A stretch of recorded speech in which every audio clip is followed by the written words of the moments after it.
Sejak hidupnya dimulai 4,6 miliar tahun lalu, bumi telah melahirkan dan memberi kiamat bagi bermacam spesies.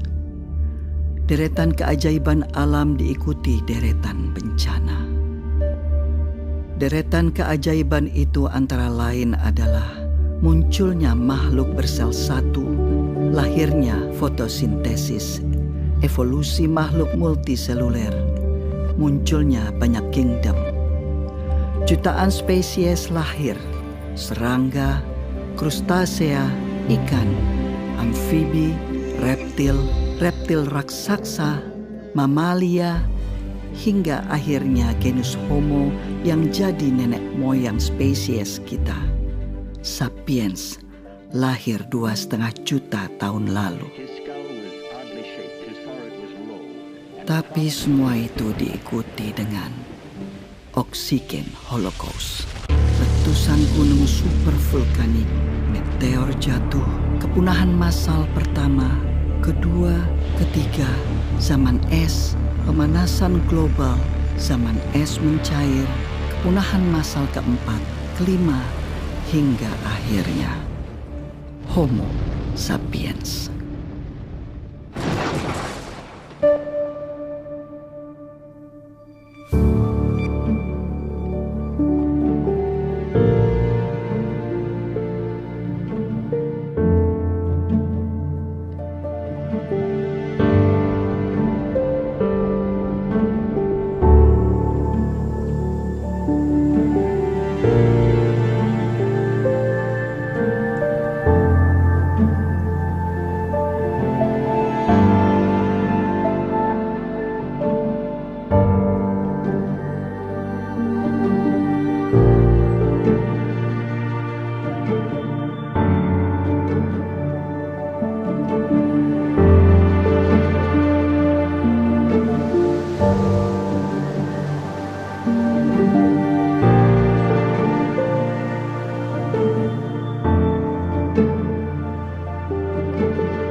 Peradaban sapiens hanya dalam usianya yang baru sekitar 12.000 tahun ini kemudian sudah bertanggung jawab untuk kiamatnya banyak sekali spesies. Mulai dari sabertooth, mammoth, jaguar raksasa saat mereka belum punya teknologi seperti sekarang ini, hingga sapiens modern seperti kita yang sudah jelas mengancam kelangsungan banyak sekali makhluk hidup di dunia ini. Oh man, show me please, I want. Penciptaan alam semesta itu jauh terjadi sebelum manusia ada, gitu. Tapi selama ini alam semesta tuh nggak pernah komplain dia apa-apain sama kita. Nah, sekarang kalau kita lihat dari sisi alam, adanya manusia itu hukuman nggak buat mereka? Mereka nggak pernah ngomong kan? Namun, Homo sapiens sendiri selain memberi kehancuran bagi spesies lain, juga terus-menerus berjuang dari kiamat yang seringkali dibawa oleh makhluk lain, oleh organisme lain. Bahkan organisme ini begitu kecil, mikroorganisme, virus, bakteri, jamur. Lihat saja sejak zaman Fir'aun, sudah tercatat bagaimana terjadi wabah yang bisa sangat mematikan. Zaman Yesus, semua orang ketakutan dengan penyakit lepra. Kemudian bangsa Maya dan Aztec yang punah karena flu dan cacar yang diimpor dari Eropa. Black Death, Spanish Flu. Pandemi itu kan udah berkali-kali itu ya. Yang paling besar adalah Black Death ya. Black Death itu 5 tahun. 100 juta orang Eropa mati. 100 juta orang Eropa mati. Cacar itu ya membunuh 20 juta orang. Cepat atau lambat ya manusia juga punah juga. Dulu pernah nggak ada kok ya. Di bumi ini manusia pernah nggak ada. Jadi kalau suatu saat manusia punah, ya nggak apa-apa juga gitu ya. Kalau manusia itu unik, ya istimewa enggak seperti biasanya. Kita itu ya sama dengan spesies-spesies yang lain, sama dengan kambing, kecoa, kutu. Itu salah satu kehidupan.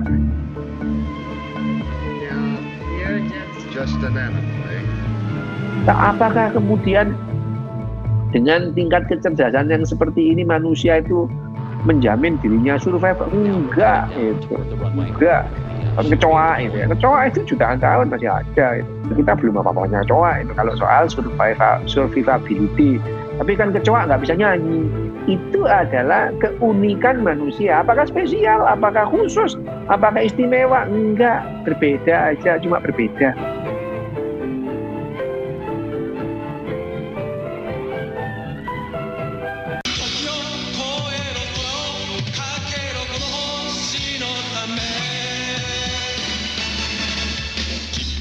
Belum pernah sebelumnya dalam sejarah panjang bumi, nasib semua makhluk hidup di dalamnya ditentukan oleh satu spesies saja. Kita, manusia. Ancaman nuklir, deforestasi, konsumerisme, agrikultur, eksploitasi lahan, eksploitasi hewan, modifikasi genetik, perburuan liar, polusi udara, polusi air, polusi tanah, hingga sepertinya sudah tidak ada harapan. この地球はゴルゴムのものではない。人類の、いや生きる者すべてのためにこの地球はあるのだ。分かってくれ。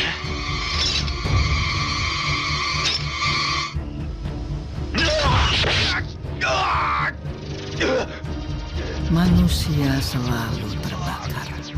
selalu terbakar keinginannya, terbakar ambisinya, terbakar dan terbakar. Tidak pernah tahu kapan cukup adalah cukup.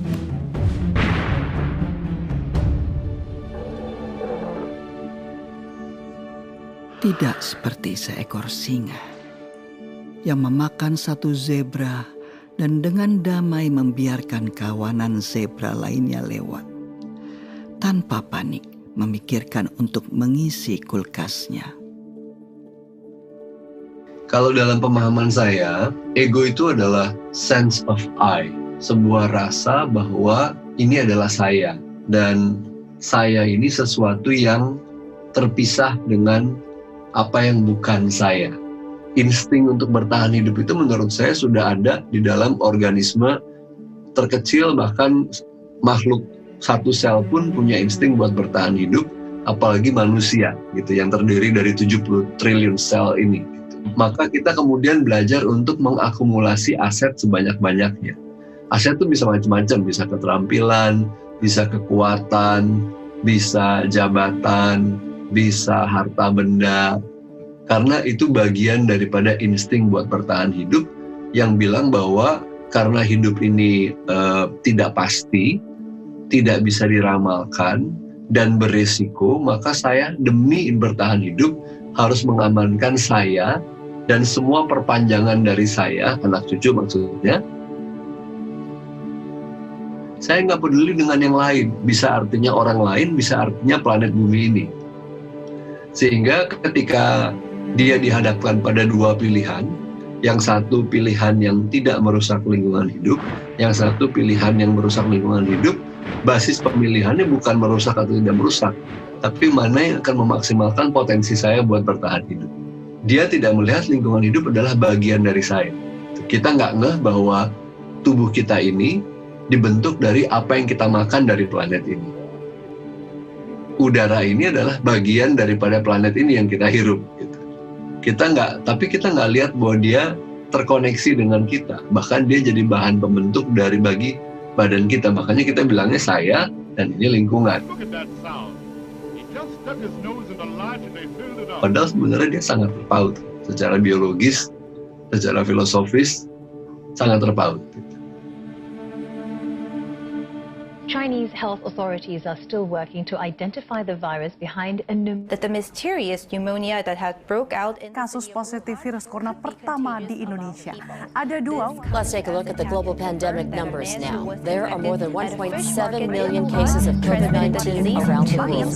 The U.S. is reporting more than 200,000 deaths.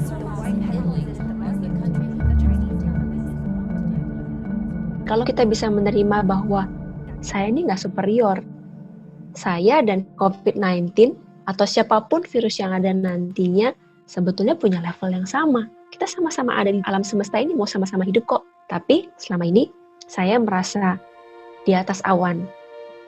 Semua bisa saya lawan. Nah, ketika itu saya tidak bisa lawan, saya resah. Manusia jadi stres karena manusia pinginnya semua serba pasti. Gitu. Kapan ini virusnya selesai? Kapan ini ada vaksinnya? Kapan? Bulan berapa? Tanggal berapa? Tahun berapa? Berapa lama saya di lockdown? Berapa lama saya nggak boleh keluar dari rumah? Ketika kita sekalipun harus mendapatkan kesempatan atas penyakit atau apapun yang mampir di badan kita, perlu kita ketahui bahwa itu akan selesai. Selesainya seperti apa? Tidak ada yang tahu. Oke? Kita harus belajar menerima uncertainty, harus belajar menerima ketidakpastian. Akhirnya ada jeda. Untuk dunia berhenti, untuk manusia berhenti dan merenung, melahirkan cinta bagi sesama makhluk hidup yang lain, hewan atau tumbuhan, primata ataupun unggas, kecil atau besar, yang jauh ataupun dekat, yang kelihatan dan tidak kelihatan.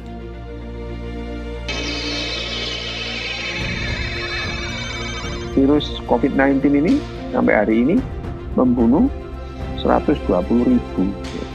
Sementara orang meninggal karena sakit jantung sehari itu 48.000. Sementara penduduk dunia berapa? 7 miliar. Masih banyak yang bertahan.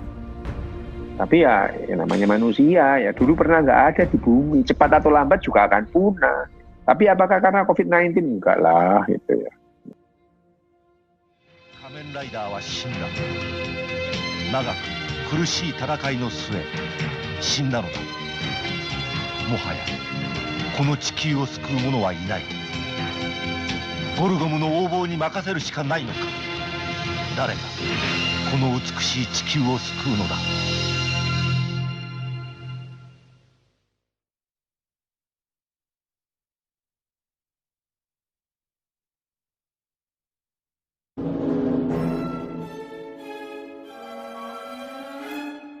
Sejak sejarah mulai tercatat, gangguan kesehatan mental manusia selalu lekat dengan misteri dan mitos.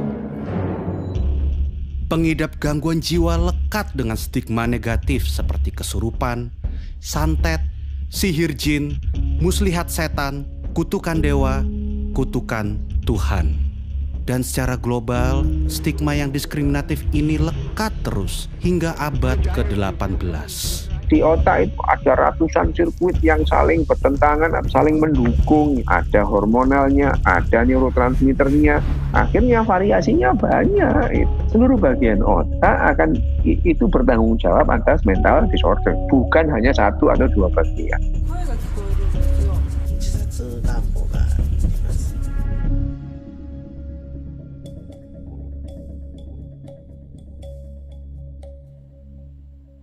Kesehatan mental adalah faktor pembentuk cara manusia beraktivitas sehari-hari, pembentuk hubungan timbal balik manusia dengan lingkungannya, dengan hewan, tumbuhan, bahkan alam mineral seperti air, udara, dan tanah. Sebenarnya kesehatan mental yang tidak dikelola itu punya implikasi besar terhadap kesehatan fisik kita, karena yang namanya kesehatan psikosomatis dan penyakit kronis itu banyak terkait dengan psikologis juga. Informasi, berita, percakapan-percakapan yang saya terima, yang saya serap, dan akhirnya tubuh saya digest. Kita resah, kita sedih. Manusia sulit untuk beradaptasi dengan perubahan, apalagi jika terjadi secara spontan. Aktivitas-aktivitas yang sebelumnya tak pernah terpikirkan dalam otak manusia, sekarang menjadi agenda rutin yang harus dijalani. Otak manusia kaget, tubuhnya kaget, sistem sarafnya kaget.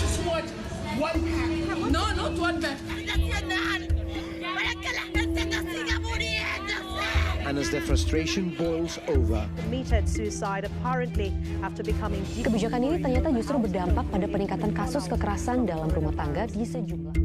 Kalau kita bicara tentang nervous system, sistem saraf otak kita, ada dua yang penting, simpatik dan parasimpatik. Simpatik ini yang fight or flight, parasimpatik ini yang rest and digest. Simpatik ini tipe-tipe orang yang begitu terima berita, dia stres, dia langsung makan yang lebih banyak, atau dia langsung merasa ada ketakutan yang berlebihan. Di situ hormon stresnya akan naik. Kebalikannya, justru parasimpatik itu adalah proses di mana tubuh kita ada di tahapan healing atau penyembuhan. Ketika kita ada di level parasimpatik, stres hormon kita akan turun. Tekanan darah kita akan turun. Kita akan jauh lebih rileks. Nah, kalau kita pergi ke dokter biasanya, terus kita bilang, Pak dokter saya sakit. Apa yang dokter bilang pertama kali? Istirahat. The ability to accept time as an ally is usually called patience. Psiko artinya mental dan emosi pikiran kita. Kalau dia terganggu akan mempengaruhi neuro, keseimbangan saraf dan otak. Kalau keseimbangan saraf dan otak neuro turun, maka dia akan mengganggu keseimbangan endokrino, yaitu kelenjar dan hormon. Dan kalau kelenjar dan hormon terganggu, maka imuno, daya tahan tubuh akan turun. Jadi kaitan ini memang sudah dianggap sebagai mata rantai. Jadi kalau kesehatan mental kita tidak terjaga, meskipun kita sudah melakukan tindakan lain seperti cuci tangan, physical distancing, dan lain-lain, daya tahan tubuh kita masih bisa turun, dan itu tetap riskan. Semua terangkum dalam pepatah Romawi kuno, mens sana in corpore sano, jiwa yang sehat di dalam tubuh yang kuat. Manusia kemudian belajar banyak hal untuk menyehatkan jiwa mereka. Banyak cara dilakukan manusia untuk menjadi tenang dan senang. Dan inilah salah satu penemuan umat manusia yang paling inovatif. Spiritualisme. Spiritual menjadi jalur evakuasi bagi manusia yang sedang didera oleh rasa cemas dan takut. Memberi pemahaman baru bagi manusia untuk berefleksi, memberi arti dalam hidup, saling berkumpul, dan menguatkan dalam saat-saat yang sulit. Amazing grace. Namun, apa jadinya saat kemudian setiap manusia tidak bisa lagi berkumpul dan berritual? Saat semua harus berdoa di rumah, harus beribadah di rumah, berpuasa di rumah. Allahu Akbar. God is most great. Sudah bertahun-tahun beribadah, ya pengajian, masa berkumpul memenuhi jalan kemana-mana. Ini Allah menghendaki kita beribadah secara khusyuk, secara tenang. Karena mungkin ibadah kita selama ini terlalu hura-hura, terlalu rame-rame, mendepankan emosi dan masa. Nah, dalam suasana Ramadan kali ini Allah menghendaki kita beribadah dengan khusyuk, beribadah dengan tenang, supaya kita bisa berdialog dengan hati kita yang mungkin selama ini hati kita abaikan, nurani kita pinggirkan, nggak pernah kita ajak bicara. Saat puasa ini Allah menghendaki kita berdialog dengan hati kita peduli dengan nurani kita peduli dengan batin kita. Self awareness itu penting, kesadaran. Sekedar mau forward sesuatu yang ada di WhatsApp group, dipikir kira-kira kalau saya forward ini apa yang terjadi ya, dipikir dulu gitu. Nggak langsung ada berita langsung forward ke grup, ke temannya, membuat kepanikan gitu. Kalau kita mau melakukan sesuatu, stop dulu, dipikir dulu sejenak gitu. Itu aja. Ketika satu orang bisa memiliki satu kesadaran penuh, satu orang itu akan mempengaruhi lebih banyak orang lagi. Itulah kenapa para nabi, para avatar Buddha, Yesus, Nabi Muhammad, dan lain-lain yang ada di sana, ketika bicara pada 10 orang, orang tersebut akan menerima. Sementara kalau ketakutan, ketika dia bicara kepada 10 orang, belum tentu 10-10-nya bisa menerima. Ada sedikit saja orang dengan penuh kesadaran, maka dunia ini akan terbantukan.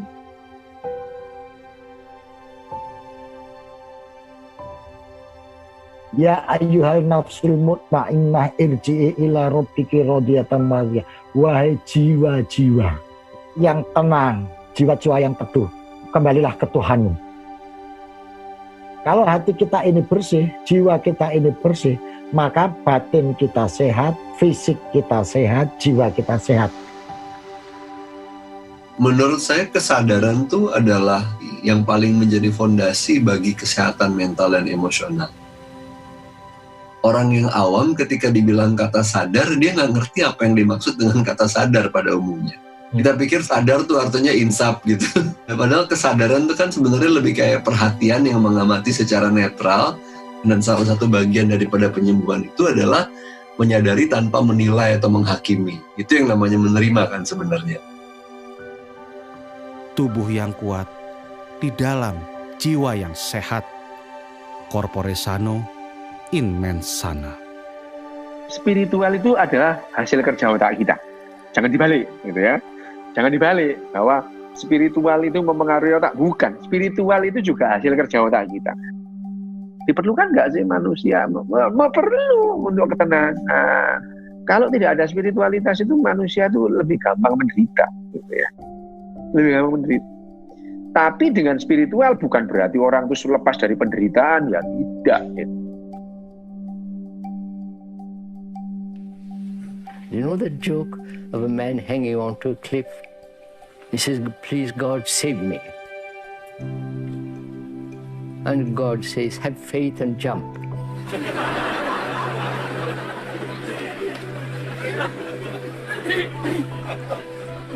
And the man who is hanging onto the cliff, he says, "Isn't there somebody above that still?"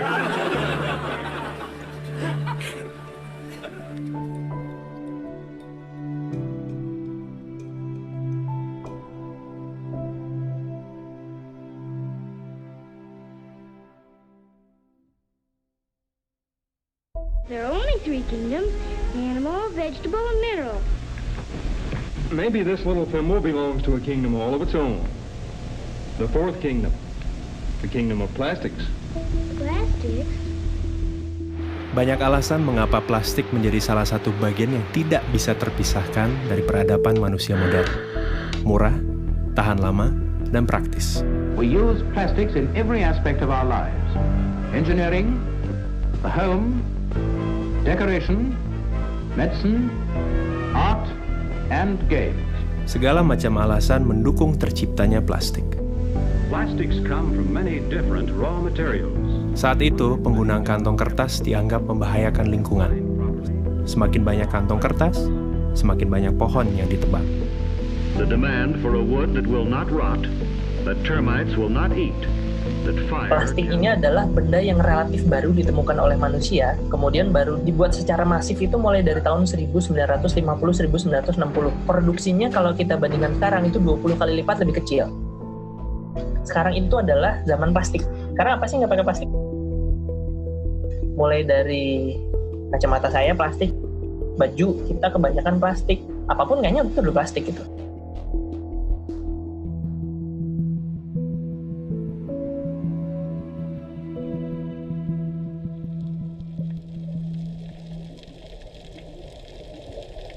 Seiring waktu, plastik yang awalnya adalah barang substitusi untuk menyelamatkan lingkungan berubah menjadi polutan. Tentu hal itu terjadi karena penciptanya, kita, manusia. Plastik mendominasi jenis sampah di masyarakat, mulai dari kantong plastik, gelas plastik, sedotan plastik, styrofoam, bungkus mie instan, pembungkus makanan ringan, produk-produk sachet, minuman sachet, shampoo sachet, sabun sachet. Kita di Indonesia permasalahan paling besarnya mungkin di single use plastik.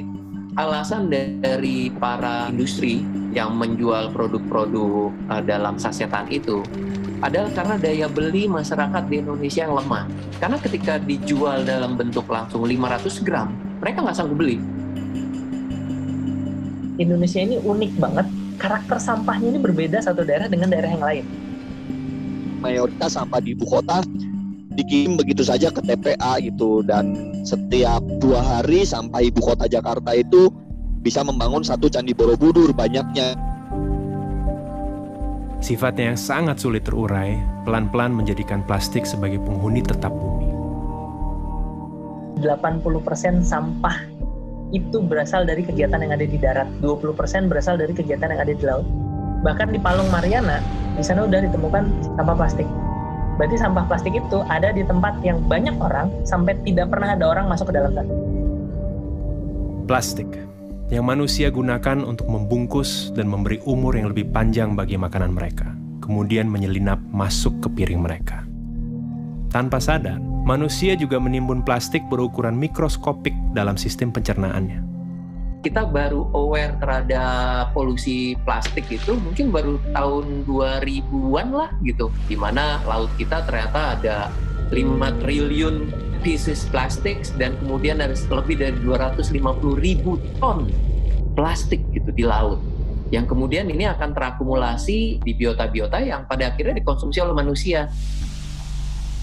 Mikroplastik ini itu udah sampai masuk di plankton gitu. Zooplankton dimakan oleh ikan yang lebih besar, kemudian ikan yang kecil itu kemudian dimakan sama yang lebih besar lagi, pada akhirnya ditangkap oleh nelayan kita, dan kemudian ada di pasar ikan kita, pada akhirnya ada di meja makan kita gitu, ikan itu gitu. Nah kalau misalnya itu sudah dimakan, itu justru malah lebih bahaya. Ada yang namanya nanoplastik lebih kecil dari 1 mikron, itu bisa langsung masuk ke saluran darah. Bila itu terjadi, bisa masuk ke saluran sistem saraf pusat, dalam hal ini adalah otak. Manusia mulai sadar, bom waktu bernama plastik sudah berdetak sejak awal diciptakan. Mereka mencari cara untuk menjinakkan bom waktu ini, atau setidaknya melambatkan waktu. Yang justru harus kita lakukan adalah kita mencari bahan pengganti yang kuatnya sama seperti plastik, yang fleksibelnya sama kayak seperti plastik, tetapi dia ramah lingkungan. Dari 7 spesies plastik yang hanya bisa di-recycle tuh hanya 2. Nah, ketika itu kotor, jorok, 1 kontainer yang ternyata tercemar oleh bahan yang tidak bisa di-recycle, akhirnya nggak bisa di-recycle gitu. Ends up-nya di penimbunan gitu, pembuangan sampah, karena nggak bisa di-recycle. Atau kemudian karena nggak bisa di-recycle, yaudah gue bakar aja insenerator. Permasalahannya adalah masalah tata kelola, khususnya juga di Indonesia. Kalau kita menggunakan instrumen kesadaran gitu ya, harus sadar dulu, itu butuh waktu yang lama, sedangkan sampah dan masalahnya itu sekarang gitu. Jadi setiap orang itu wajib memilah sampah, itu namanya wajib, ya harus ada konsekuensi kalau tidak dilakukan. Gubernur DKI Jakarta Anies Baswedan mengeluarkan peraturan gubernur tentang larangan penggunaan kantong plastik. Larangan penggunaan kantong plastik. Keluarkan peraturan gubernur tentang pelarangan penggunaan plastik. Pergub larangan penggunaan kantong plastik sekali pakai. Untuk larangan regulasi gaya hidup baru dan slogan-slogan tentang bahaya plastik terus didengungkan agar umat manusia punya satu pemahaman yang sama tentang plastik. Sampai bahkan kadang berdengung dan terdistorsi dalam jargon dan slogan yang kosong. Pasca 1 Oktober, penggunaan kantong plastik Greenwashing. trennya? Apakah meningkat, menurun, atau seperti apa? Manusia mana sih yang nggak pakai plastik? Kayaknya nggak ada. Jadi yang harus kita lakukan duluan adalah kita menutup keran dari sampah plastik, sumber sampah plastik. Dengan cara kita mengurangi konsumsi plastik itu, terutama konsumsi plastik yang sekali pakai. Baik mana antara daur ulang dengan buang sampah sembarangan, ya tentu baik daur ulang. Tetapi daur ulang butuh proses. Baik mana daur ulang dengan pakai ulang, ya lebih baik pakai ulang daripada kita kemudian melakukan upaya proses daur ulang, ya lebih baik kita pakai ulang. Nah, dari mana lebih baik mana pakai ulang dan reduce atau pengurangan, ya lebih baik pengurangan juga itu. Dan ini sangat erat kaitannya dengan pola hidup dan keputusan konsumsi kita itu ya, bagaimana kita memilih barang, bagaimana kita memilih produk pada saat kita mau melakukan belanja, jangan sampai kita menghasilkan sampah gitu. Tahun 2050 kita akan susah-susah kemana-mana, kita ngambil ikan, dibuka isi perutnya isinya plastik, yang ujung-ujungnya itu karena kita. Makanya kita harus berbuat sesuatu supaya sampah plastik ini tidak kembali lagi ke manusia. Yang paling bagus ya, saya akan menjaga lingkungan karena lingkungan ini akan kita wariskan ke anak cucu kita, ke keturunan kita. Pilihannya ada di kita.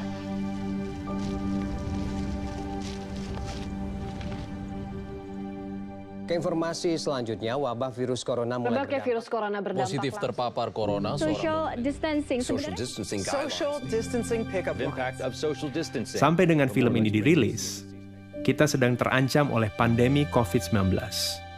Pandemi membuat manusia mengambil jarak dengan sesama, juga dengan plastik. Penggunaan plastik menurun karena manusia hanya diam di rumah. Di Jakarta, terjadi penurunan jumlah sampah hingga mencapai 620 ton per hari. Di Bogor, penurunan jumlah sampah mencapai 100 ton per hari. Now the coronavirus has taken over as the biggest worry for many, as air pollution has dissipated. So yes, we are seeing significant emissions reductions. Kualitas udara di Indonesia, khususnya kota Jakarta, jauh lebih bersih lantaran adanya wabah virus corona. Polusi udara di China justru berkurang drastis. The ozone layer of our planet is now healing.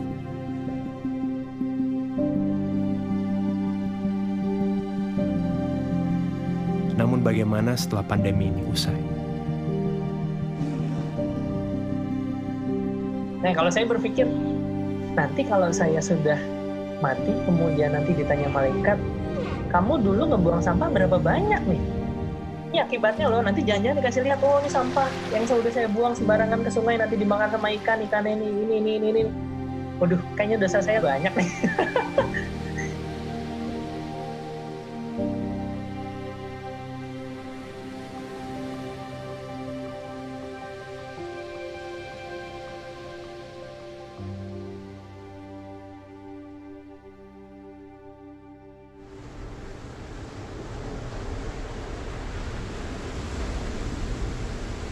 Air.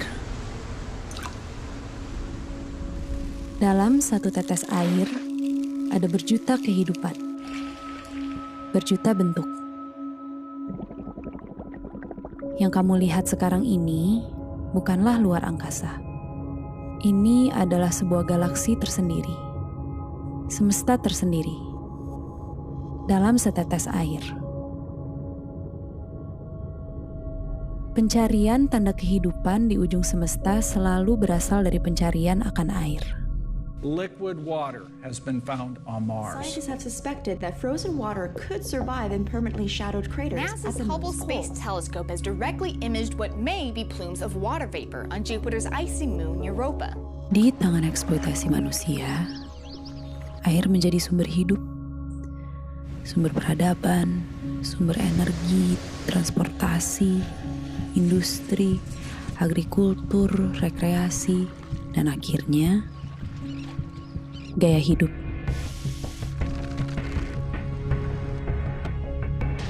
Melihat yang baru, kemudian dengan teknik fotografi secara visual menarik gitu ya. Wah, pengen juga ya. Hari ini dia menjadi tren, minggu depan dia sudah tidak bisa dipakai lagi. Konsumen tuh di brainwash bahwa busa sama dengan bersih. Busanya banyak, dikeset itu lebih bagus. Cobalah misalnya kita pakai untuk keperluan mandi cuci dalam satu hari sekitar 50 gram misalnya. Sedikit. Ada berapa juta orang?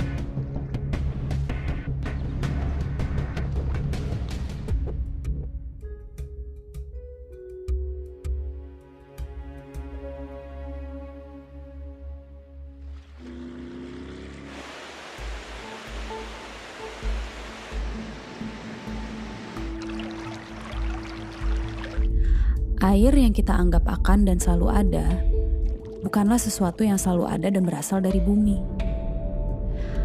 Air berasal dari luar planet ini. Dari meteor-meteor yang dinamakan carbonaceous chondrite yang kaya akan H2O dan karbon. Meteor dan asteroid es yang kaya akan air ini dalam sistem tata surya terbentuk di luar batas leleh matahari. Dan selama proses penciptaan bumi, terus datang dan bertabrak-tabrakan dengan bumi. Jika kita perhatikan baik-baik, laut, atmosfer, dan segala yang ada di lapisan terluar bumi ini sangat tipis dibandingkan dengan mantel dan inti bumi. Jumlah air sangat sedikit dan terbatas, terutama jumlah air tawar dan air bersih. Bayangkan, hadiah yang sangat langka dari semesta untuk bumi ini. Hadiah berupa air, berupa kehidupan.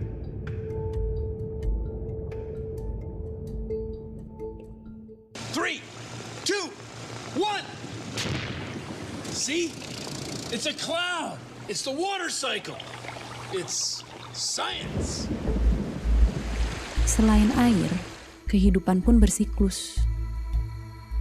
Standar kecantikan punya siklusnya sendiri. Standar tubuh yang ideal, kulit yang ideal, wajah yang ideal, penampilan yang ideal, pakaian yang ideal. Semuanya terus berputar, terus berubah. Fast fashion adalah sebuah terminologi yang akhir-akhir ini populer yang menggambarkan betapa cepatnya siklus hidup sebuah fashion. Kalau lu jalan-jalan kemana gitu, bagus nih, murah gitu. Berapa? 30.000 doang gitu. Oh, udah belilah gitu. Beli, terus lo nyampe rumah kayak, oh gue beli ini ya? Anjing apaan nih? Beletak lagi, terus lu beli lagi, gitu lagi. Untuk memproduksi sebuah celana jeans, dibutuhkan 6.500 air. Kaos katun, 2.700 liter air. Sedangkan tubuh manusia hanya butuh 600 liter untuk diminum per tahun. Ditambah dengan pola persaingan industri yang berusaha menekan biaya produksi sekecil mungkin. Para buruh dan pekerja di mata rantai terbawah menjadi pihak yang paling terdampak dengan kebutuhan untuk berpakaian dan bergaya. Last November, 112 people were killed in another major factory fire. 30,000 Chinese workers were on strike. Garment workers in Bangladesh. Namun, itu belum semua. Ternyata, dampak negatif bagi air dari limbah gaya hidup berpakaian tidak kalah dengan detergen yang kita pakai untuk menjaga penampilan diri. Untuk mencuci pakaian, wajah, tubuh. 70% persoalan air itu terdampaknya dari limbah domestik. Mungkin orang bakal berpikir, wah ini sungai ada limbah industri nih. Padahal sebagian besarnya itu dari limbah rumah tangga.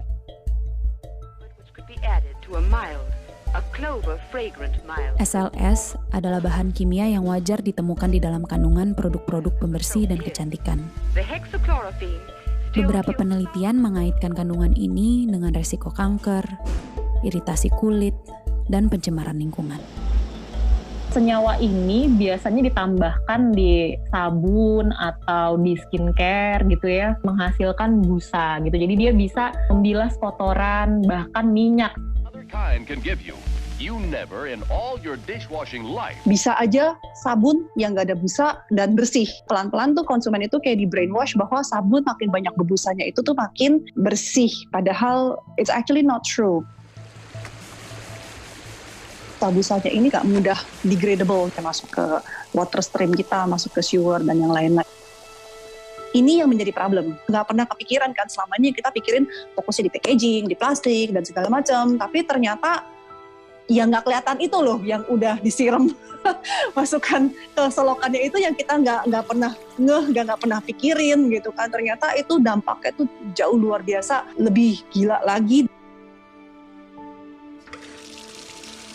Mau nggak gitu mandi di hari pertama, nanti mandi lagi di hari ke-10 gitu misalnya, karena biar nunggu LAS-nya larut dulu misalnya di alam gitu.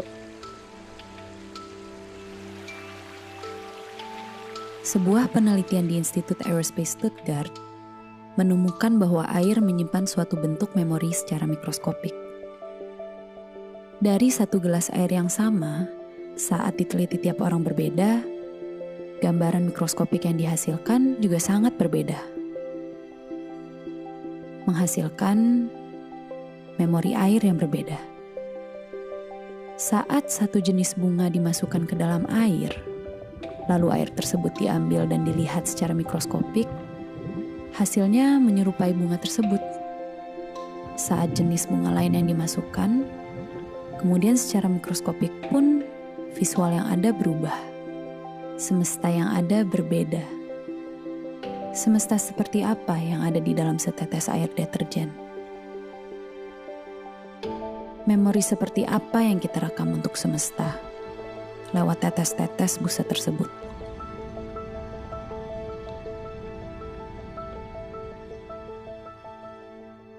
So we pour our waste chemicals and detergents into our rivers. Suds may or may not have been valuable in a kitchen sink.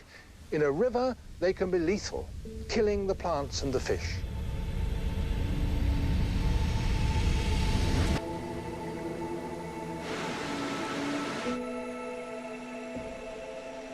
Mencintai udara, mencintai air, mencintai bumi dan segala isinya bukan sesuatu yang baru. We shouldn't so exploit natural resources that we destroy them. Common sense, you might think. Sejak tahun 90, istilah upcycle muncul dan populer.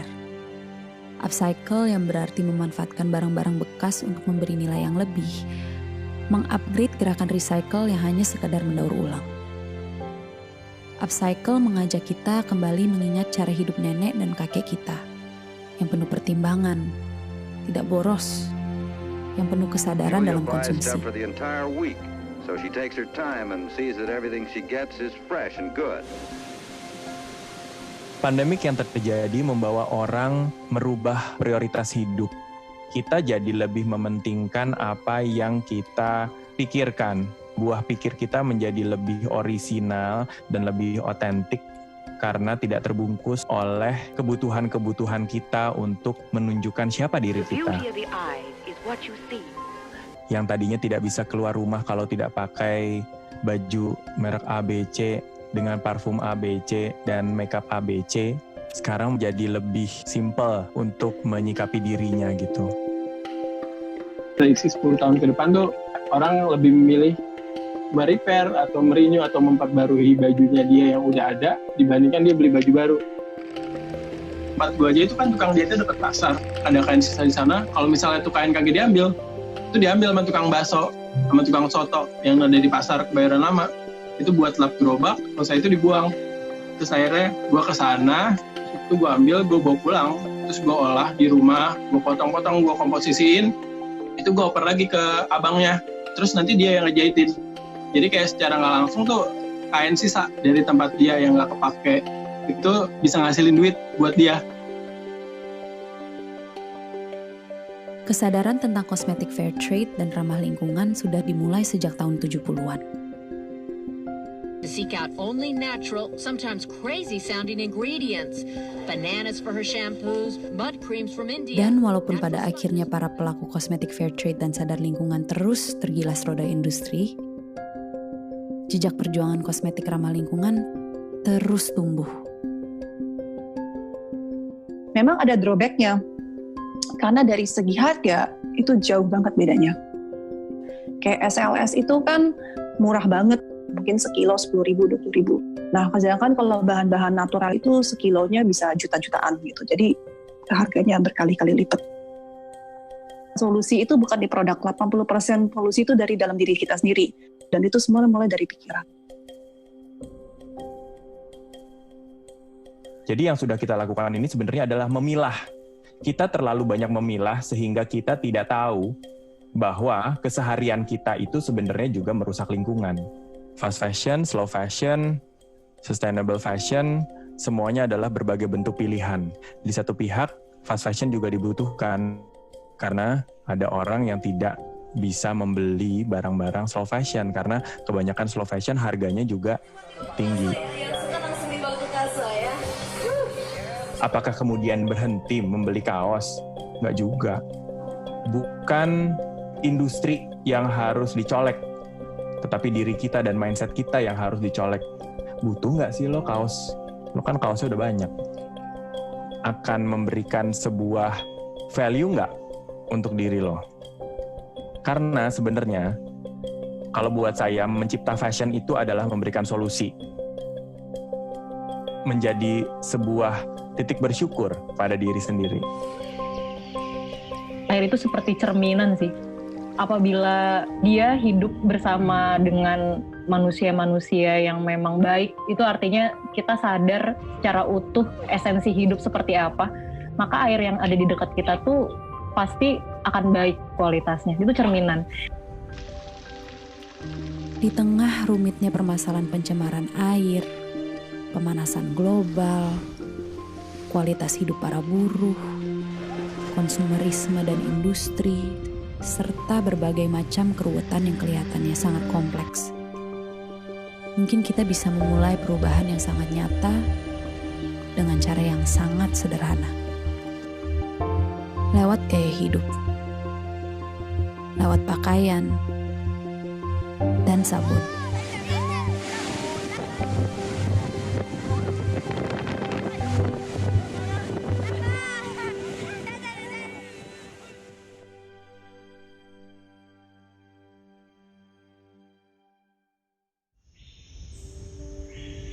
Mereka kan politeis ya, kalau orang rimba tuh percaya banyak dewa. Cuman dalam agama mereka tuh berpikirnya Tuhan ya atau dewa itu maha menghukum, bukan maha pengampun. Makanya orang kota jadi suka berbuat dosa karena diampunin terus. Terus Tuhan maha penyayang. Enggak, kalau di rimba Tuhan tuh maha penghukum, Tuhan suka mengirim penyakit gitu. Menurut mereka Tuhan kita nggak keren, makanya akhirnya orang-orangnya juga jadi pada jahat-jahat.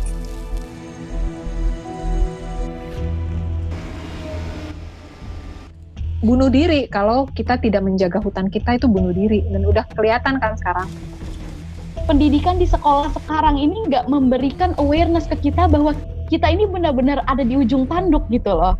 Kita ini sebenarnya lagi menghadapi kepunahan massal gitu loh. Sekolah dan sistem pendidikan di Indonesia nggak memberikan awareness tentang itu.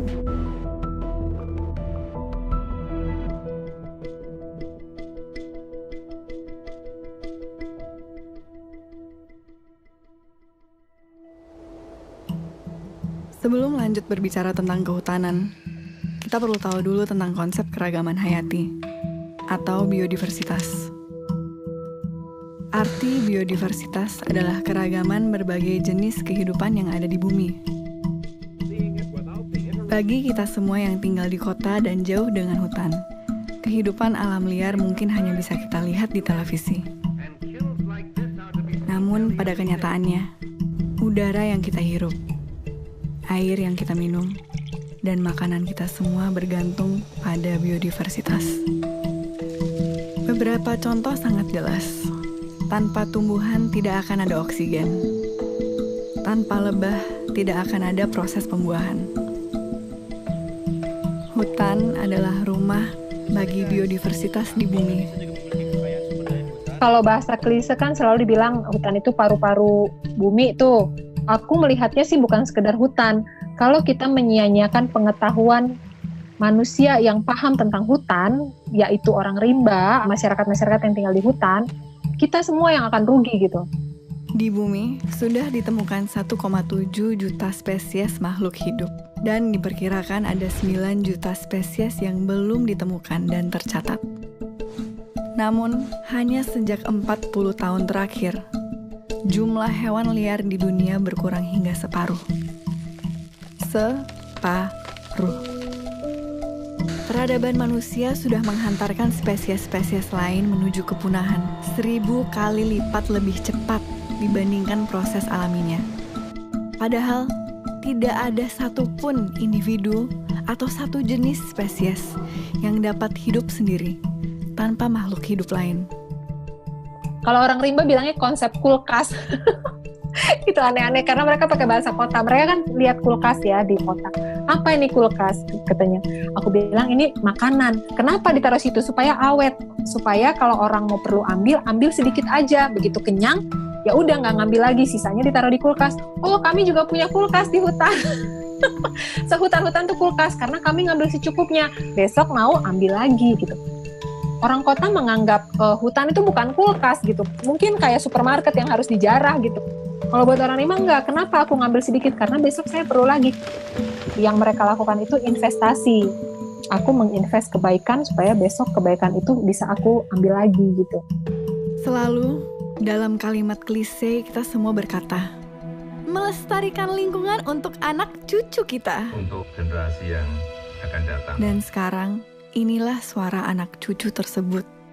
We are in the beginning of a mass extinction, and all you can talk about is money and fairy tales of eternal economic growth. How dare you? Yang sebenarnya sudah sejak lama mengatakan hal yang sama. I'm here to speak for the countless animals dying across this planet because they have nowhere left to go. And now we hear of animals and plants going extinct every day, vanishing forever.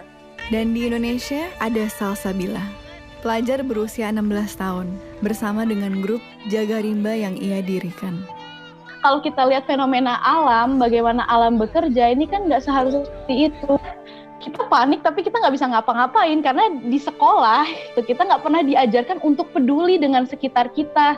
Terus sistem pendidikan di Indonesia itu kita selalu diajarkan untuk menghafal, tapi kritisnya itu nggak ada. Saat Salsabila masih bersekolah formal, ia menyerukan mogok sekolah untuk hutan. Rutin setiap Jumat, Salsa dan teman-temannya bolos sekolah dan berunjuk rasa. Hingga akhirnya ia memutuskan untuk keluar sekolah, homeschooling, dan menggunakan waktu yang ia punya untuk hutan dan lingkungan. Mogok sekolah untuk hutan pertama kali itu tanggal 13 Januari 2020. Waktu itu aku bolos sekolah. Langsung ke KLHK pagi-pagi. Ketika turun, ya memang gak mengharapkan apa-apa, cuma mau ngeluarin marah sama sedih aja sih.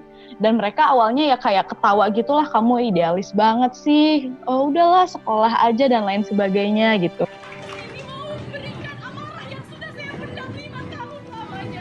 Sebetulnya kalau mau ke sekolah itu konsepnya Greta itu ya.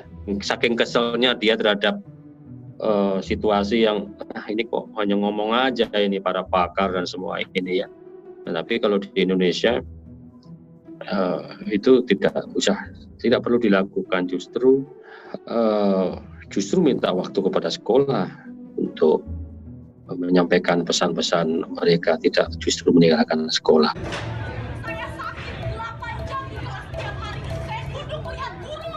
Wah, kalau aku sih paling nggak mendukung kurikulum nasional kita.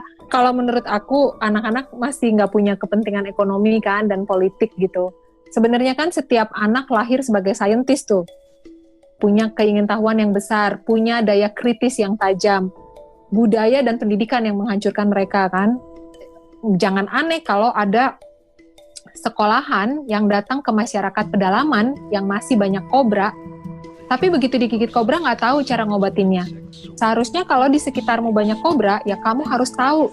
Kurikulummu harus tentang kobra dulu. Yang lain-lainnya ya ntar kalau ada sisa waktu gitu. Nah itu aku betul-betul menyalahkan kurikulum nasional yang sudah banyak menghilangkan semua pengetahuan hebat nenek moyang kita. Jadi yang rugi kita sendiri. Ini bukan soal respect atau soal hilang atau enggak ya. Kita rugi sendiri. Banyak orang yang mati karena gigitan kobra, padahal dulunya tinggal metik tuh daunnya. Sebenarnya aksi mogok sekolah untuk hutan ini nggak hanya menekankan bahwa hutan ini penting, tapi juga menjadi sebuah kritik untuk sistem pendidikan di Indonesia sekarang. Pendidikan di sekolah sekarang ini nggak memberikan awareness ke kita bahwa kita ini benar-benar ada di ujung tanduk gitu loh. Kami 2 kali aksi itu langsung dipanggil audiensi dan ketemunya langsung dengan Pak Wakil Menteri LHK. Tapi pas kalau ngelihat hasil audiensi sebenarnya agak sia-sia juga sih. Kami ini masih sekolah, jadi mereka nganggapnya ini, wah ini anak sekolah udah turun, udah paham masalah hutan, jadi jatuhnya lebih banyak ke pujian-pujian yang sebenarnya nggak kita inginkan. Kita maunya mereka bilang, oke, kami akan turun ke lapangan. Enggak. Aku nggak tahu 10 tahun lagi apakah mereka akan merasakan dampak dari kebijakan-kebijakan yang mereka buat. Tapi yang pasti yang akan terkena dampaknya itu anak cucu mereka, dan anak cucu mereka kita adalah salah satu bagian dari mereka.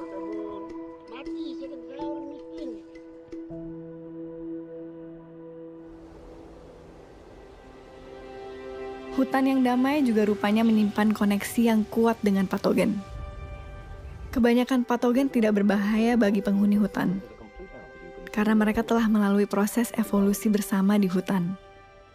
Namun, kemudian menjadi sangat berbahaya saat bertemu dengan manusia kota.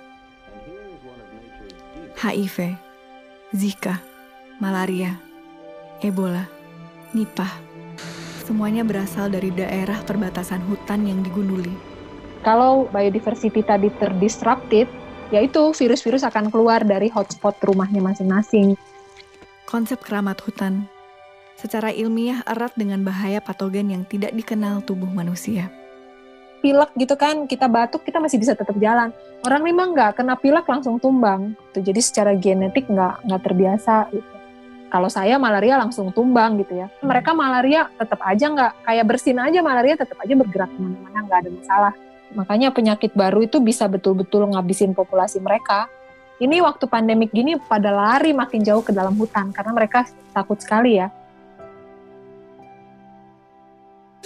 As soon as we withdraw, nature quickly takes over. Could the corona crisis eventually be good for the environment? Jadi kalau dibilang ini menjadi waktu yang pas supaya bumi bisa menyembuhkan dirinya sendiri, mungkin aku bisa kritik bahwa enggak juga. Karena ini bakal terus berlanjut dan sistem ini enggak peduli mau pandemi, mau enggak, eksploitasi harus tetap jalan. Misalkan yang kemarin di Banyuwangi, tambang emas tumpang pitu ketika lagi pandemi, polisi menjadikan alat justifikasi masyarakat berkerumun, kan katanya nggak boleh. Masyarakat Banyuwangi ini berkumpul untuk menjaga supaya gunung mereka ini nggak digali buat tambang emas. Diusir, kriminalisasi terjadi, dikeruk juga. Terjadi juga. Dan itu lagi masa-masa seperti ini, baru bulan Maret kemarin.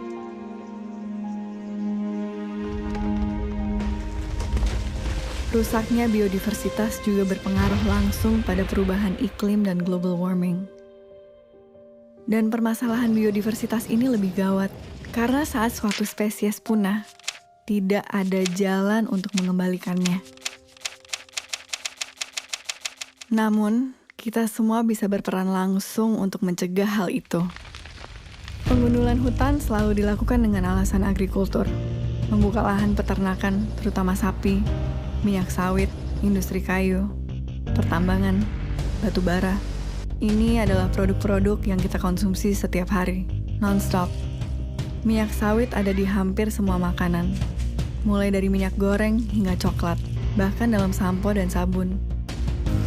Hewan ternak membutuhkan konsumsi pakan ternak yang dihasilkan dari proses agrikultur yang masif. Kayu menjadi kertas, furnitur. Batu bara menjadi listrik yang setiap menit kita konsumsi dengan rakusnya. Dalam semua komponen smartphone dan benda elektronik yang kamu pakai untuk menonton film ini, ada jejak industri pertambangan di sana. Dengan memilih dan mengkonsumsi produk makanan, sabun, dan sampo alternatif, hemat dalam menggunakan kertas, mengurangi konsumsi daging, hemat listrik, efektif memakai gadget, buka wawasan, tonton film dokumenter tentang lingkungan, bahkan sesederhana mengurangi makan gorengan, sudah merupakan kontribusi nyata dalam mencegah pengundulan hutan. Secara langsung, kita menyetop kepunahan massal hanya dengan merubah pola pikir kita. Jadi jangan lo ngerasa lo pinter, karena sebenarnya bagaimana orang rimba melihat kamu harusnya malu loh dengan cara hidup kamu yang seperti itu. Berpikirnya terbalik gitu. Lalu orang seperti ini dari Jakarta datang ke saya di Rimba, mengajari saya cara hidup yang lebih baik gitu ya, bilang saya bodoh, sok-sok ngajarin saya apa yang mau saya contoh gitu. Di mananya saya bisa kagum sama kalian kalau kalian cara hidupnya begitu.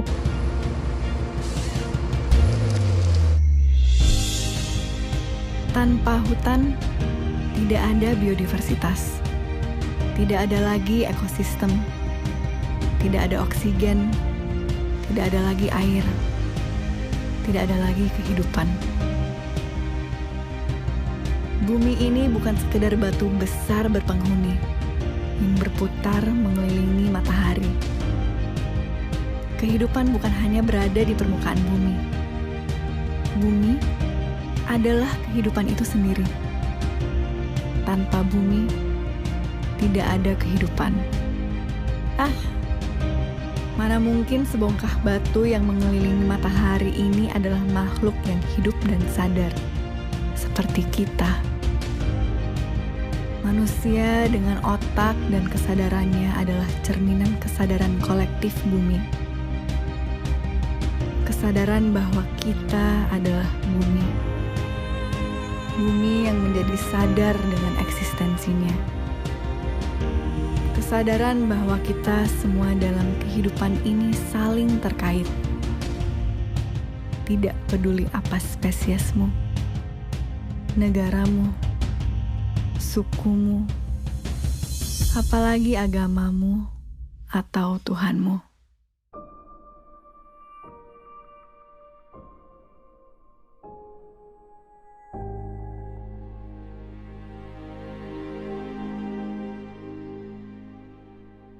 You know, I didn't know that we were actually like rich until maybe I was in my mid-20s. Sometimes they just think about buying like a house and they just sign a check and they buy it, you know, or they want to buy a car and they pay in cash, you know. I didn't understand what leasing was until I was in university. If you told me that it's not fun to be in a private jet, I'd be lying. Like if someone asked you, hey man, you want to fly my private jet? I'm like, sure dude, why not? I also thought like, it's like, why is it that they have like a 7 Series BMW and a 5 Series and a 3 Series? Like, why don't you just buy the best, you know? It's like, why bother with something cheap? That took a while for me to understand, to be honest with you.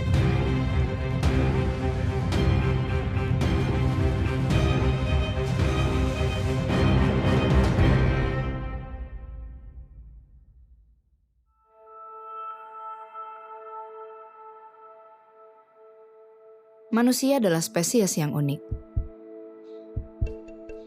Mungkin secara sepintas, kita menganggap otak yang besar dan daya intelektual yang tinggi adalah sesuatu yang membuat kita istimewa.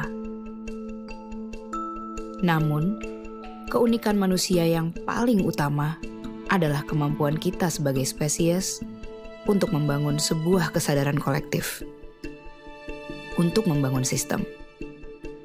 Mulai dari sistem suku, agama, birokrasi, kerajaan, kapitalisme, demokrasi, pasar saham, bahkan media sosial. Sistem diciptakan secara kolektif. Namun ironis, dalam sebuah sistem selalu akan ada mereka yang berada di atas dan mereka yang berada di bawah.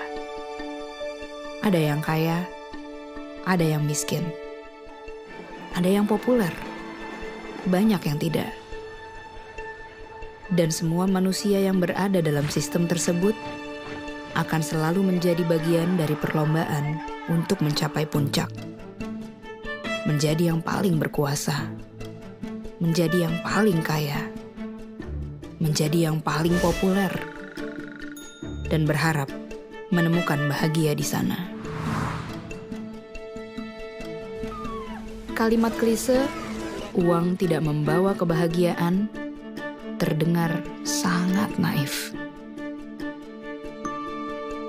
I went to Stanford and I grew up in a lot of very good schools in San Francisco. But when I went back to Indonesia and I want to understand people, just the way that you want to interview me in Indonesian and I can't.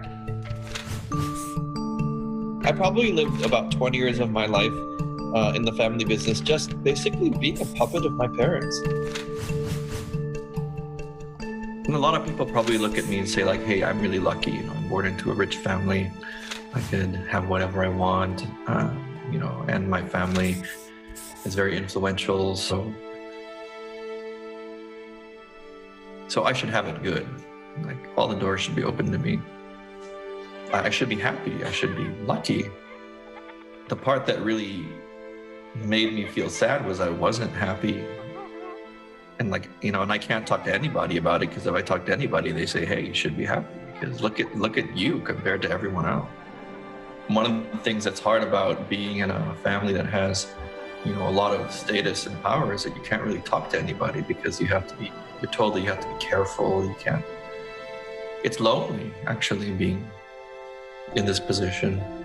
And as I talk to other peers in different families, you know, of similar background, I know many who feel the same way. It's a common thing. It's not just something to do with me. And my parents worked really late hours, and so I was often in the office until 2 o'clock, 3 o'clock, 4 o'clock in the morning, sometimes 5 o'clock in the morning. Nothing I did felt was right in front of their eyes. You know, I started having lots of personal problems, and my health was failing. My doctor said, like, I had a liver problem. They said that if I continued that way, I'm going to get cirrhosis and get cancer. And so that was a really, really low point in my life. Uang hanya bisa membawa kebahagiaan sampai ke level tertentu. Korelasi tingkat kebahagiaan berpengaruh erat dengan uang, karena akan sulit untuk hidup bahagia saat kebutuhan dasar, pendidikan, kesehatan, dan rasa aman belum terpenuhi. Sejak 2016, istilah negara maju dan negara berkembang sudah tidak lagi digunakan oleh PBB. Hans Rosling, seorang ahli statistik dari Swedia, membagi negara-negara dunia menjadi 4 level berdasarkan rata-rata penghasilan di negara tersebut. Di negara level 1, sumber air berasal dari sumur. Makanan hanya satu jenis tanpa variasi. Tidur beralas tikar. Alat transportasi adalah kaki. Di negara level 2, mulai ada variasi makanan. Mereka bersepeda dan tidur di atas kasur. Di negara level 3, pilihan makanan semakin variatif. Mereka bersepeda motor, berekreasi, dan mulai masuk pendidikan tinggi. Di negara level 4, mobil adalah kendaraan sehari-hari. Rekreasi dan perjalanan dengan pesawat terbang adalah kewajaran. Konsumsi energi tinggi, konsumsi protein tinggi. Lewat data statistik ini, kita bisa melihat seluruh negara bergerak menuju kemakmuran, menuju level 4. Di tahun ini, Indonesia sudah berada di level 3. Satu level dengan Cina, Brazil, dan Meksiko. Namun tingkat kesejahteraan umat manusia berbanding terbalik dengan kesejahteraan bumi. Semakin tinggi level kemakmuran suatu negara, tingkat konsumsinya juga meningkat. Jejak karbon yang dihasilkan juga meningkat. Jejak karbon adalah total emisi gas karbon yang dihasilkan dari proses konsumsi kita, lewat bahan bakar, produksi barang-barang manufaktur, material, kayu, jalan, pembukaan lahan, bangunan, transportasi, dan satu yang paling krusial, konsumsi makanan. Makan, tenang, makan. Makanan menjadi sangat penting karena setiap manusia di bumi mengkonsumsi makanan setiap hari. Semakin makmur level hidup suatu negara, semakin makmur pula konsumsi makanan dan protein hewani mereka. Sekitar 70% dari seluruh freshwater atau sumber air bersih itu sebenarnya kita kasih ke peternakan hewan. Satu beef burger itu tuh membutuhkan 660 galon air. Memproduksi protein hewani itu adalah cara memproduksi makanan yang sangat amat mahal dan resource intensif. Kalau kita ngomongin dari segi environment. Dan yang paling bahaya sebenarnya dia tuh nggak cuma menghasilkan CO2, tapi menghasilkan gas metan. Gas metan ini sifatnya tuh 20 kali lipat lebih menahan panas. Dan itu dihasilkan paling banyak dari peternakan hewan dibandingkan sektor-sektor yang lain. Semua sektor transportasi kalau dikombinasi jadi satu, itu tuh mereka kontribusinya sekitar 13% ke gas efek rumah kaca di dunia. Sedangkan 18% yang lebih besar itu datang dari peternakan hewan. Vegetables, roots, herbs, and berries. Oh, no. Oh, yes. Look, Blanche, I'm a big man. There's a lot of me to feed. Here, I can't live on this stuff. Oh, no? What about an elephant? Now you're talking. I'll have mine medium rare. Sederhananya tuh kemarin laporan dari WWF, kalau kita manusia itu mengkonsumsi high meat diet, tinggi protein hewani, kita butuh 4 bumi. 4 bumi itu hanya untuk makanan kita doang. Kita hanya harus pindah entah ke bulan, entah ke Mars, atau nggak tahu di mana deh. Sedangkan kalau kita yang benar-benar kayak whole food, berbasis nabati, tuh kita bisa mencukupi semua kebutuhan masyarakat sekarang, plus 4 miliar orang lagi. Bayangin. Apa yang baik untuk bumi, baik untuk diri. Begitupun sebaliknya. Jumlah sel di dalam tubuh kita dibandingkan dengan jumlah mikroorganisme yang asing di dalam dan di atas tubuh kita ada 10-20 kali lipat lebih banyak daripada sel tubuh kita sendiri.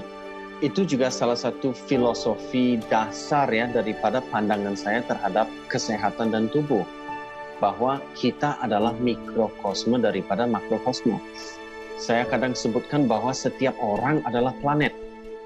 Atau kalau mau lebih ekstrim lagi, setiap orang adalah sebuah galaksi.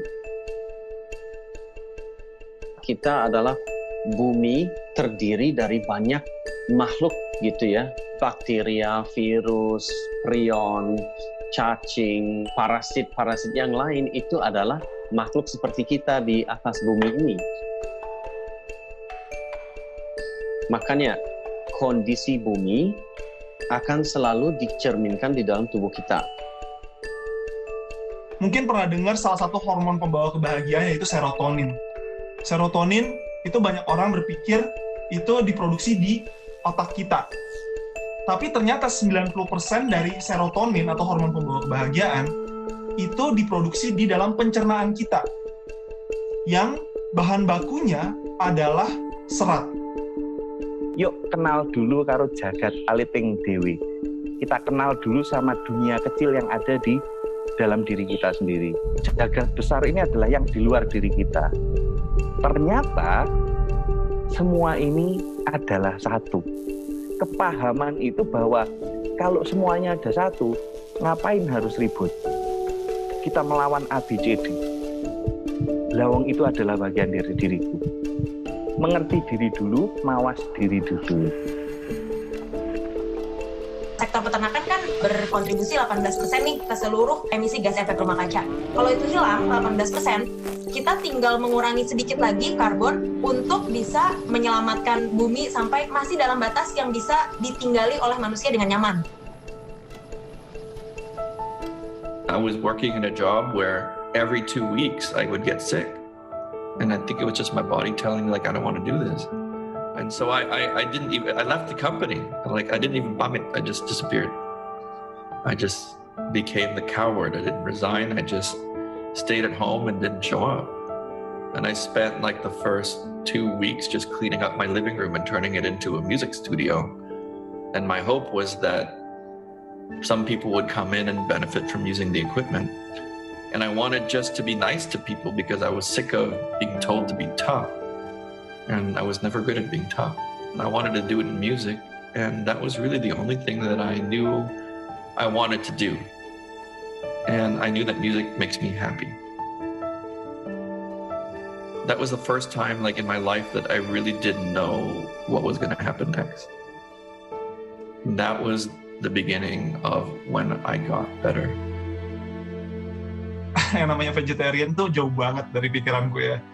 Aku suka banget daging, aku suka banget barbecue, aku suka banget ayam dan lain-lain gitu ya. Pertama kali going vegetarian, banyak orang menganggap kita nggak normal gitu kan. Bahkan keluarga masih mencoba mengconvert kita menjadi tidak vegetarian gitu.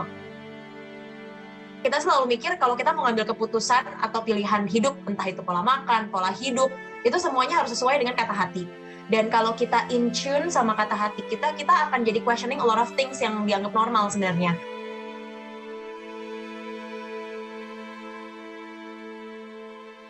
I was always listening to my parents in my mind. I was listening to my logic. Now I listen to the quiet voice. But it's a very soft voice. It never screams. It's a quiet voice. Suara hati itu dia berdiri sendiri dan dia ngeluruk tanpa bolong. Dia nggak punya rombongan.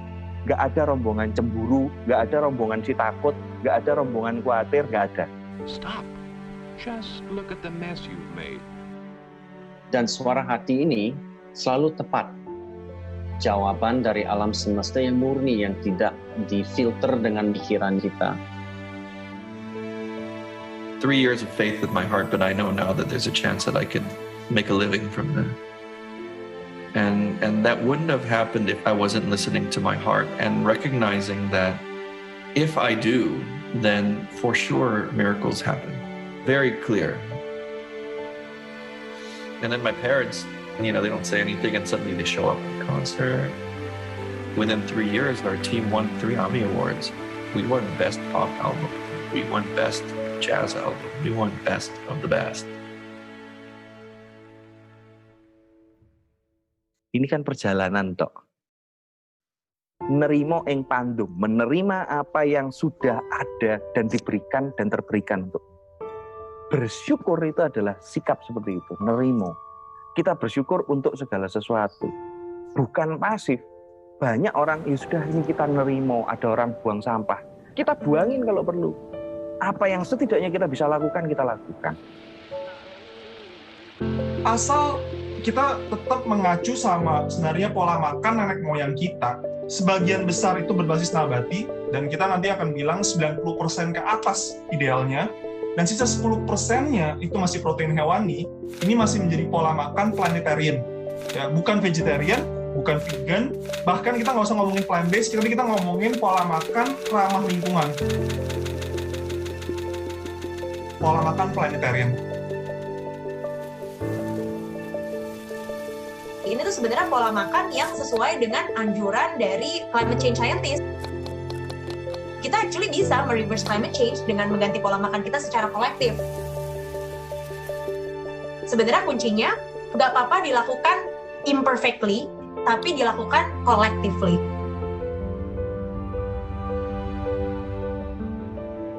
COVID-19 sering dianggap sebagai waktu bumi untuk beristirahat. Tidak salah sih. Namun jika diartikan begitu, nanti setelah bumi istirahat sebentar, lalu kita akan balik lagi untuk rakus dan mengeksploitasi bumi lagi. Hakikat sesungguhnya dari pandemi ini adalah bukti dan pengingat bagi kita semua bahwa energi kolektif itu benar-benar ada. Lewat setitik virus yang sangat kecil, kekacauan global bisa terjadi. Lewat setitik perbuatan kita, baik yang dilakukan dengan penuh kesadaran, maupun yang teledor, sekecil apapun itu, akan punya efek bola salju yang sangat nyata bagi semesta ini. Saat semua orang berhenti dan diam, mendengar suara hati masing-masing, dan kemudian dengan penuh kesadaran bertindak, kita benar-benar bisa memulihkan bumi ini.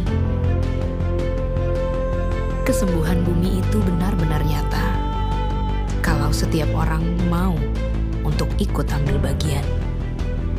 Di di semua bidang kehidupan setiap hari.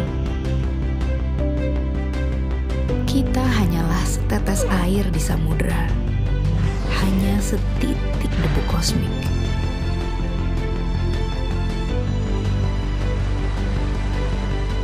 Namun bukankah samudera hanyalah kumpulan dari tetes-tetes air?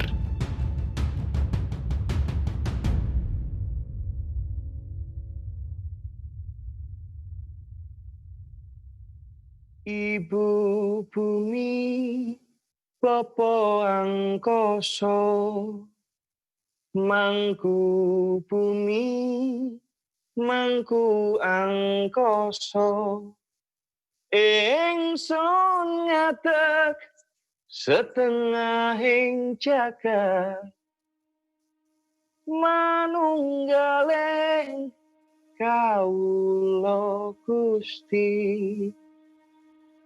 Maos mantra sajroning ati, ngagem raos ingsun kang suci, sirna ilang kabeh nafsuku, manembahku Ibu bumi. Tetep tatap semangat juangku, ladu murup ing jero dodoku, walang saseh dadi kemoku, puswa mataya langgeng kesanmu. Ingsun ngadeg setengahing jagat, manunggaling kawula Gusti.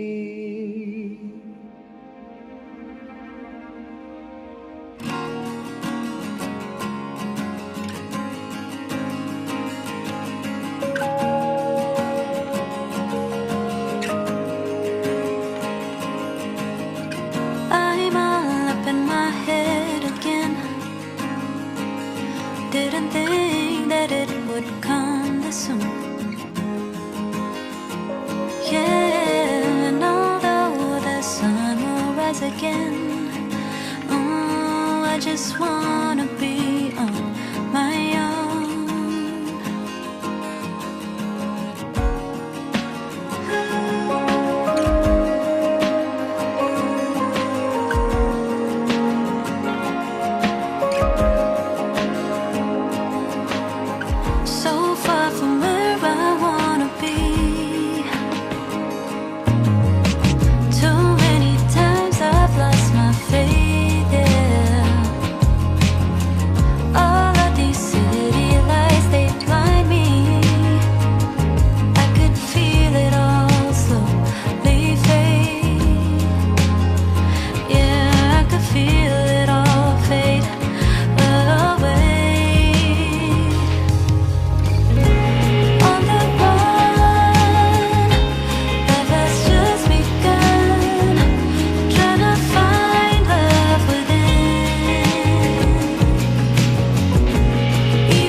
Get the chance to begin again. Baby, I'm trying to hold on. Of this pain I'm feeling,